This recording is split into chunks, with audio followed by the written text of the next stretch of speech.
मकर चालू आहे तर खाली कपडा लावायचा आहे, तर फुलाचा कपडा बघायला गेलो उरणला, पण कपडा काय भेटला नाही. नंतर शुभम पाटील आले ते पिठवरीचे 5 पला आणायला. नंतर हा जो कपडा आणलेला तो आपल्याला सूट नव्हता हो, तर त्याची सर्व रिबिन वगैरे काढत होते.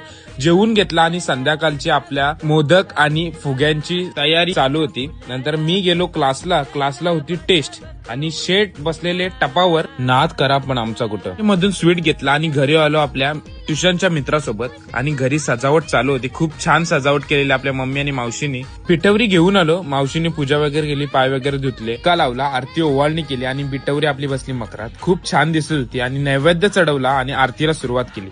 सर्वांनी आरती मनसोक्त केली. नंतर सर्वांनी पाया पडून पिठवरी मातेचा आशीर्वाद घेतला. आईनी सर्वांना पिठोऱ्याच्या पात्र्या दिल्या, सर्वांनी कानाच्या पाठी लावल्या. कोणाकोणाला माहिती आहे त्यांनी हे कमेंट मध्ये सांगा. नंतर मस्तपैकी प्रसाद खाल्ला आणि मामा वाजवते ढोलकी आणि सर्व लागले नाचायला. खूप असा सुंदर डान्स केला आणि मावशी झाली शॉक, का तर पप्पांनी आणलेली त्यांना साडी. मावशीला, आईला आणि मम्मीला तिघींना पण साड्या दिल्या, तिघी जणी पण खुश. असेच व्लॉग बघण्यासाठी फॉलो करून जा.